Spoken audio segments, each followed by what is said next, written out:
Berjumpa lagi dalam permenungan kita edisi Rabu 7 Desember 2022, pekan kedua Advent. Hari ini peringatan Santo Ambrosius, seorang uskup dan pujangga gereja yang hidup tahun 334 sampai tahun 397. Bacaan-bacaan liturgi hari ini, bacaan yang pertama dari nubuat Nabi Yesaya, bab 40 ayat 25 sampai 31, dan bacaan Injil dari Injil Matius bab 11 ayat 28 sampai 30. Ambrosius yang diperingati hari ini secara liturgis oleh Gereja Katolik adalah seorang keturunan Romawi. Ayahnya seorang politikus, seorang gubernur.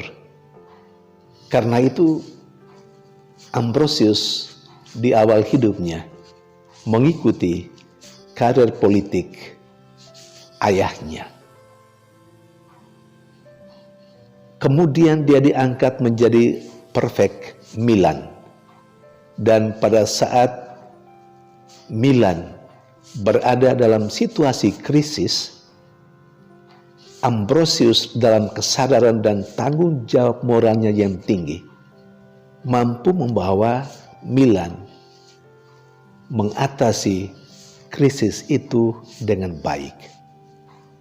Karena itu masyarakatnya mengeluh-elukan dia, bahkan menyarankan supaya Ambrosius ditabiskan menjadi uskup. Padahal saat itu Ambrosius masih sebagai seorang katekumen. Coba bayangkan.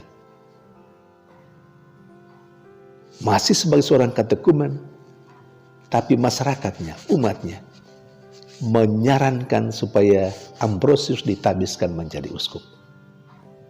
Memang akhirnya Ambrosius dibaptis, lalu ditabiskan menjadi imam, dan ditabiskan menjadi uskup Milan pada tahun yang sama, tanggal 7 Desember. Saudari dan saudara yang terkasih, pada sisi lain, hidup Ambrosius betul adalah sebuah hidup yang sangat berkualitas. Dia seorang yang cerdas secara intelektual, tapi juga cerdas secara rohani. Dia kokoh, kuat dalam kehidupan doa. Dia biasa membaca kitab suci. Karena itu, kecerdasan intelektual dan kecerdasan rohaninya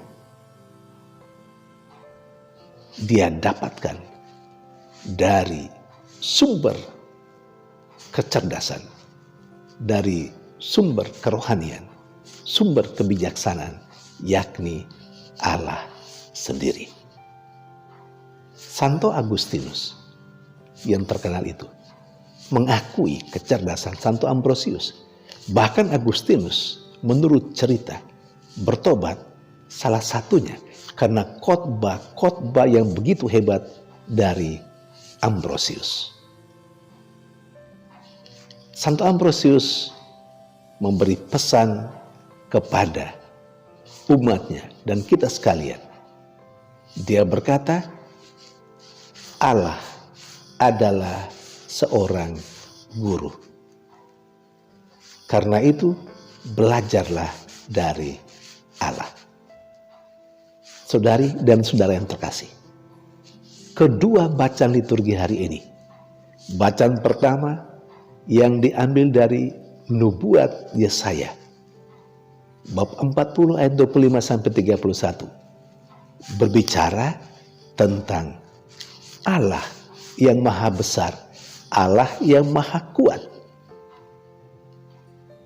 Kalau Santo Ambrosius mengajak umatnya saat itu, dan kita sekali yang merenungkan saat ini, untuk datang dan belajar kepada Allah, Sang Guru itu, kita mau belajar dan menimba kekuatan yang berasal dari Allah itu. Karena Allah adalah kekuatan itu sendiri, sumber kekuatan. Maka siapa yang lemah akan dikuatkan ketika dia belajar dan datang kepada Allah. Hal yang sama juga dikatakan oleh Yesus dalam bacaan Injil hari ini. Saudari dan saudara terkasih, Yesus adalah Allah yang menjadi manusia. Maka datang kepada Allah yang penuh kekuatan dan kuasa, itu sama artinya dengan datang kepada Yesus yang adalah Allah itu, karena dalam Dia ada kekuatan.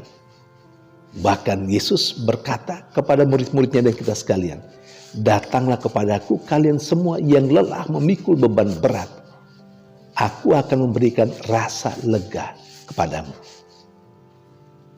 Saudari dan saudara terkasih, Yesus menawarkan jasa baiknya. Dan memang Yesus itu baik. Sebagai orang percaya, sebagai orang beriman, kita mesti belajar dari Dia. Tapi kali ini, melalui perikop yang kita renungkan dalam bacaan Injil hari ini, kita sekali lagi diajak untuk datang kepadanya. Saudari dan saudara terkasih, hidup ini penuh problematika, penuh perjuangan. Ada begitu banyak tantangan, bahkan kesulitan. Perjuangan yang keras menghadapi hidup yang juga tidak gampang ini sering membuat kita loyo, membuat kita lemah, terkadang tidak punya harapan, bahkan bisa putus asa. Artinya kita terbeban dalam kehidupan ini. Nah, ajakan Yesus dalam bacaan Injil hari ini seharusnya menguatkan kita dan meneguhkan kita. Dan seharusnya kita datang kepada Yesus karena Yesus telah mengajak kita untuk datang kepadanya. Karena daripadanya kita akan memperoleh kelegaan. Kelegaan itu diberikan oleh Yesus. Karena Yesus akan memasang kuk yang membuat kita memperoleh kebebasan, memperoleh kekuatan, bahkan memperoleh apa yang kita harapkan dalam hidup kita. Saudari dan saudara yang terkasih, terserah kita. Tuhan sudah menawarkan untuk datang kepadanya. Kita boleh datang juga, tidak dipaksa untuk tidak datang. Kalau kita mau datang silakan, tidak datang juga, terserah. Tetapi barang siapa yang merasa dirinya berbeban berat, silakan datang pada Dia, pada Tuhan, pada Yesus. Pasti saudara, pasti kita akan mendapat kelegaan daripadanya. Jangan terlambat, mari kita datang kepadanya. Karena kita akan mendapatkan kelegaan yang dijanjikan itu. Tuhan memberkati.